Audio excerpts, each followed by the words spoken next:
네, 다음 소식으로 넘어가 보도록 하겠습니다. 북한 귀순병사 오청성 씨, 이제는 미음과 물김치 식사가 가능할 만큼 굉장히 건강이 빠른 속도로 회복되고 있다고 합니다. 일단 굉장히 반가운 소식인 것 같아요. 네, 맞습니다. 제가 볼 때는 거의 기적 같은 일인 것 같아요. 그렇게 가까운 거리에서 총상을 그것도 한 발도 아니고 한 4-5발 정도를 맞았다고 얘기를 하고 있지 않습니까?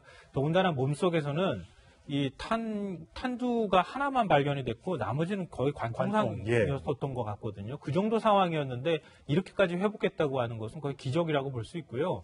그러니까 일반실로 이 중환자실에서 일반실로 내려보냈다고 하는 것 자체가 이미 병사가 많이 회복되고 있다고 하는 증거일 것 같고, 특히나 이제 우리가 병원에서 환자 치료할 때 중환자실에 가족이나 아니면은 친지가 있었던 분들, 그런 경험을 해보신 분들은 아시겠지만 일단 사람이 뭘 먹기 시작한다는 의미는 그렇죠. 상당히 많이 회복되고 그렇습니다. 있다고 하는 아주 중요한 증거거든요. 그렇죠. 그러니까 지금 이제 미음도 먹고 그다음에 뭐 두부같이 물렁물렁한 음식이라든가 또 김치국물 같은 것도 먹고 있다고 하는 얘기가 들릴 정도면은, 이 정도면은 이제 많이 회복돼 가고 있다, 이렇게 희망을 우리가 가져도 될 것 같다는 생각이 듭니다. 네. 자, 아주대병원 관계자가 이렇게 증언을 했습니다. 들어보시겠습니다.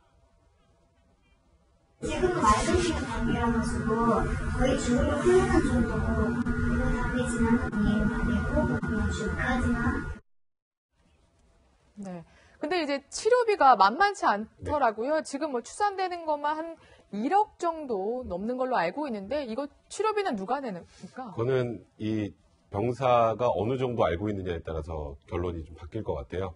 1차적으로는 이제 무언가 북한의 고위급 정보, 그러니까 기밀이라고 해당할 수 있는 정보까지 알고 있다면 신병을 이제 국정원이 관리를 하게 되고요. 그럼 이제 국정원이 관련된 치료비를 이제 제공을 하는 거고, 그리고 이제 그 정도의 군사기밀 정도는 알고 있지 않은 그냥 일반 귀순병으로 처리가 된다면 통일부에서 이제 치료비를 내게 되는데, 이제 곧 이제 이 아주대병원에서 국군병원으로 이송이 될 거고요. 그 전까지는 어쨌건 신병 안전을 철저하게 해야 되기 때문에 일반 병실 특실에 있지만 그 앞에 24시간 내 철통 보안 조치를 취하고 있는 그런 상황입니다. 아직은 이제 국정원 그 직원이 신문은 하지 않고 그렇죠. 있다고 하죠. 아직 100% 회복이 되지 않은 상태니까. 그래서 제가 아까 가정적으로 많이 알고 있다면 이제 그렇게 해서 치료비 주체가 바뀔 수 있다는 겁니다. 그렇군요. 자, 일단 오 씨는 건강을 회복하고 있지만 북한은 발등에 불이 떨어진 것 같습니다. 물론 지금 그 남한을 향해서 노동신문 등을 통해서 우리 병사 돌려내라 이렇게 밝히고 있지는 않습니다만 여러 가지 조치를 취하고 있는데 도랑을 하나 팠다고 하죠. 네, 그러니까 북측 병사가 이제 우리 그 경계 너머까지 남측으로 뛰어왔다가 막 되돌아서 도망 들어가는 그런 모습을 보셨을 텐데, 그게 바로 이제 분계선입니다. 남북 간에. 그러니까 그 선 있는 곳에다가 지금 도랑을 파고 있는 겁니다. 거기 있는 차 바퀴가 걸렸던데 바로 앞에다가 이 JSA 중립국 감독이 회의실인데요. 그 회의실 옆쪽으로 해서 도랑을 깊숙하게 한 1m 정도짜리를 파고 있다고 하는데. 1m요? 굉장히 깊네요. 그러니까 지금 병사들이 거기서 뛰어넘어갈 정도가 못 되면은 결국 그 도랑을 들어갔다가 다시 나와야지만 이 남측으로 넘어올 수 있는 상황이 되는 거니까 앞으로 다시는 이런 일이 발생하지 않도록 하겠다고 하는 의지를 보여주는 것 같고요. 또 72시간 다리 있는데도 통문을 설치해서, 통문이라고 하면은 이번에 이제 집차가 그대로 통과하는 과정들을 다 영상으로 보시지 않았습니까? 근데 그대로 통과하지 못하고 거기서 일단은 차가 멈춰서서 그 건물을 통과하고 난 다음에 할 수 있도록 아예 차량 자체가 그냥 통과되지 못할 수 있도록 하는 그런 이제 문을 설치하는 작업을 지금 또 하고 있다고 합니다. 근데 북측에서 이렇게 예민하게 반응하는 이유는 제가 볼 때 크게 두 가지 이유인데요. 첫째로는 북한 입장에서 보면은 전 세계적인 망신을 당하거나 다름이 없는 거예요. 그러니까 북한 체제가 얼마나 허술한지를 다른 지역도 아니고 DMZ도 아니고 JSA 지역에서 이 중립국에서 관리하는, 유엔군에서 관리하는 지역으로 북한군 병사가 뛰어넘어왔단 말이에요. 총상을 맞으면서까지.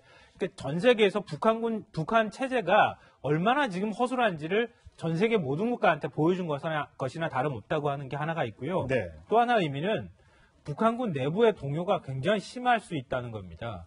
왜냐하면 그러니까 북한에서 가장 아마 경계가 철저한 곳이 JSA 지역이었을 거예요. 근데 이 지역을 북한군 병사 한 명이 집차로 그냥 뚫고 넘어간 거예요. 그러니까 북한군 병사들이 생각할 때는 나도 얼마든지 넘어갈 수 있다고 하는 생각들을 할 수 있을 거라는 거예요. 이런 면에서 볼 때 북한 쪽에서 볼 땐 굉장히 이번 일은 좀 뼈아픈 사건이라고 볼 수 있고, 그런 것들을 다시 만들지 않겠다고 하는 그런 의지들을 이렇게 막 도랑도 파고 네. 뭐 통문도 설치하고 이러면서 보여주는 것 같습니다. 뭐 도랑을 팠지만 그 자유를 향한 의지야. 이제 앞으로 탱크를 몰고 올지 비행기를 타고 넘어올지 누가 알겠습니까? 저런 1m 깊이의 도랑으로는 자유를 향한 그 마음을 절대 이기지 못한다는 사실을 좀 알았으면 좋겠고요.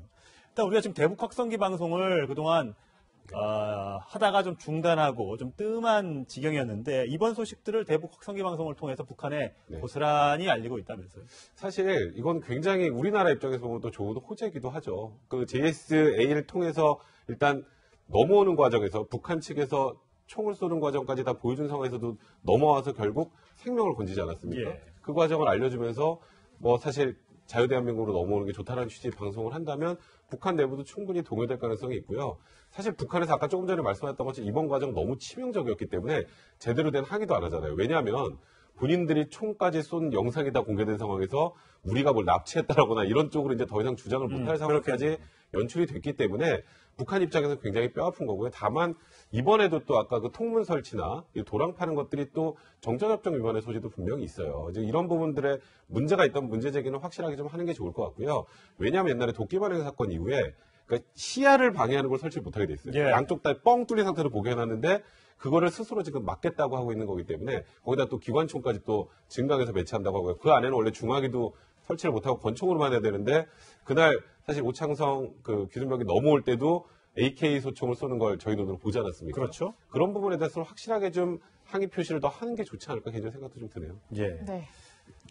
하여튼 이 북한 이 문제 병사 빨리 회복해서 북한의 실상에 대해서 우리에게 좀 낱낱이 더 생생한 얘기를 좀 해줬으면 좋겠습니다. 자, 좋은 말씀 잘 들었습니다. 네, 고맙습니다.